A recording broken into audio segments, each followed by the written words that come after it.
नमस्कार, बिहार खबर में आपका हार्दिक स्वागत है।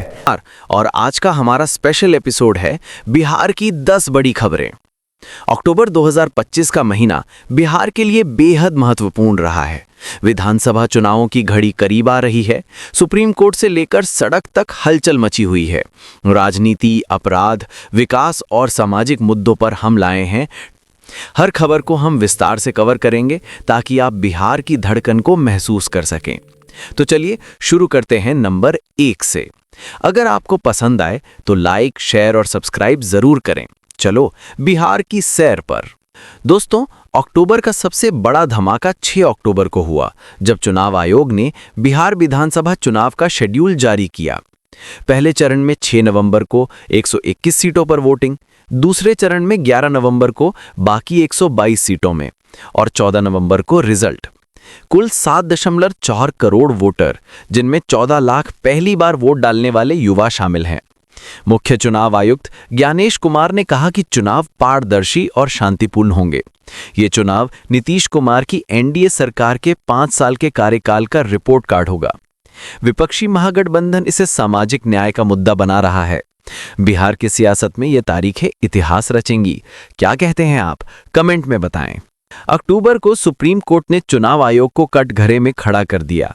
विशेष गहन संशोधन SSR के तहत वोटर लिस्ट से नाम कटने पर कोर्ट ने कहा, पारदर्शिता और सूचना का अधिकार लोकतंत्र की बुनियाद है। कोर्ट ने ईसी से SSR में जुड़े वोटरों की व्यक्तिगत डिटेल्स मांगी। कांग्रेस ने इसे ईसी की निष्क्रियता बताया। कहा कि गैर नागरिकों को हटाने का दावा तो किया, लेकिन आंकड़े क्यों छिपाए? यह फैसला लाखों वोटरों के लिए राहत है, खासकर उन लोगों के लिए जिनके नाम गलती से कट गए। बिहार चुनाव की ईमानदारी पर सवाल उठे हैं। क्या ईसी जवाब दे पाएगी? उसी दिन 60 अक्टूबर को कांग्रेस ने ईसी पर हमला बोला।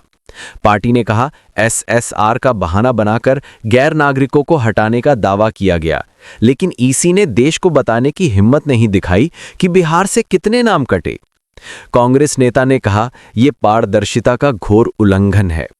यह आरोप महागठबंधन की चुनावी रणनीति का हिस्सा लगता है, जो वोटर लिस्ट विवाद को भुनाना चाहता है। बिहार के युवा वोटरों में असंतोष बढ़ रहा है। क्या यह विपक्ष की चाल है या सच्चाई? आपकी राय जानना चाहते हैं। 9 अक्टूबर को सुप्रीम कोर्ट ने एक और महत्वपूर्ण फैसला सुनाया। कोर्ट ने Bihar state legal service authority को निर्देश दिया कि SSR से नाम कटे वोटरों को जिला स्तर पर अपील दाखिल करने में मदद करे। लाखों लोग, खासकर गरीब और ग्रामीण, जो फॉर्म भरने में असमर्थ थे, अब ईसी के पास अपील कर सकेंगे। ये फैसला चुनावी लोकतंत्र को मजबूत करने वाला है। जस्टिस ने कहा, हर वोटर का अधिकार सुरक्षित होना चाहिए। बिहार में ये खबर सुकून लेकर आई है। 11 अक्टूबर को एनडीए में सीट शेयरिंग पर मुहर लग गई। जनता दल यूनाइटेड को 101 सीटें, बीजेपी को 100 और चिराग पासवान की एलजेपी रामविलास को 26। बाकी सीटों पर छोटे सहयोगियों से बात चल रही है। नीतीश कुमार और बीजेपी नेताओं की मीटिंग के बाद यह ऐलान हुआ। एनडीए का लक्ष्य 200 से ज्यादा सीटें, लेकिन छोटे दलों की मांगें बाधा बनी रहीं। यह बिहार की सियासत का बड़ा टर्निंग पॉइंट है। क्या एनडीए दोबारा सत्ता में लौटेगी? 6 अक्टूबर को प्रशांत किशोर ने ऐलान किया, जन स्वराज पार्टी सभी 243 सीटों पर चुनाव लड़ेगी। बिहार बदलाव यात्रा के बाद यह फैसला। पीके बोले, गवर्नेंस, एजुकेशन और क्लीन पॉलिटिक्स पर फोकस। पार्टी ने 9 अक्टूबर को कैंडिडेट लिस्ट जारी की। ये तीसरा खंभा बनेगा। युवाओं में जोश है। बिहार की राजनीति में नया ट्विस्ट। 12 अक्टूबर को कांग्रेस राज्य यूनिट ने खुली नाराजगी जताई। सीट बंटवारे में देरी से पार्टी ने कहा, हम स्वतंत्र लड़ सकते हैं। आरजेडी के साथ तनाव बढ़ा, लालू तेजस्वी पर दबाव। ये विपक्ष की एकता को चुनौती है। बिहार चुनाव में क्या होगा असर? 11 अक्टूबर को पटना में बीजेपी और एनडीए सहयोगियों ने सीटों पर चर्चा की। छोटे दलों की महत्वपूर्ण सीटों पर दावा। अमित शाह की भूमिका अहम। मीटिंग में कहा गया, एकता से जीत। बिहार एनडीए के लिए मजबूत बनेगा। Meeting photos. शाह स्पीच। 10 अक्टूबर से पहले चरण की 121 सीटों पर नामांकन दाखिल शुरू। 17 अक्टूबर तक समय, 18 को स्क्रूटिनी। उम्मीदवारों की होड़। ईसी ने सख्ती बरतने के निर्देश दिए। बिहार चुनावी माहौल गर्म। 12 अक्टूबर को सरकार ने ऐलान किया, वोटिंग डेज पर 17 जिलों में स्कूल कॉलेज बंद। छात्रों की सुरक्षा और पोलिंग बूथ के लिए अभिभावक सतर्क। शिक्षा विभाग ने गाइडलाइंस जारी की। बिहार के बच्चों पर असर।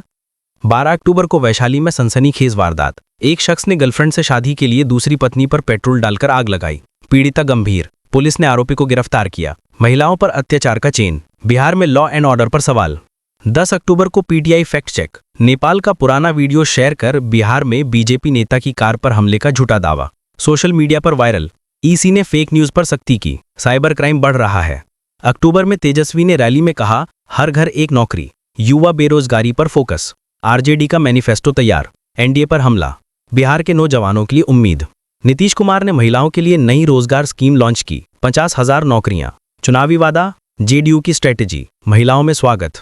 एसआईआर के बाद वोटर लिस्ट में सुधार, ईसी ने 1 लाख नाम जोड़े, विपक्ष ने विरोध किया, पारदर्शिता जरूरी। बिहार बोर्ड ने एसटीईटी रिजल्ट जारी किया, 20,000 टीचर सिलेक्ट, शिक्षा में सुधार, युवाओं के लिए अच्छी खबर। 2 अक्टूबर को नीतीश ने राजगीर इंटरनेशनल क्रिकेट स्टेडियम का उद्घाटन किया, बिहार यूपी मैच, खेल विकास में माइलस्टोन। अक्टूबर में Vande Bharat sleeper train Bihar Delhi route पर, यात्रा आसान, विकास की नई ऊंचाई। 4-5 अक्टूबर को फुल ईसी बिहार पहुंची, poll preparation review, CEC Gyanesh Kumar ने मीटिंग्स की। 6 अक्टूबर को बीजेपी प्रेसिडेंट जेपी नड्डा ने पोल डेट्स का वेलकम किया, एनडीए की जीत का दावा। अक्टूबर में कांग्रेस ने राहुल के बिहार टूर का प्लान किया, वोटर लिस्ट पर हमला। चुनावी मैनिफेस्टो में सभी ने जाति सेंसस का वादा किया, सामाजिक न्याय का मुद्दा, बिहार की राजनीति बदलेगी।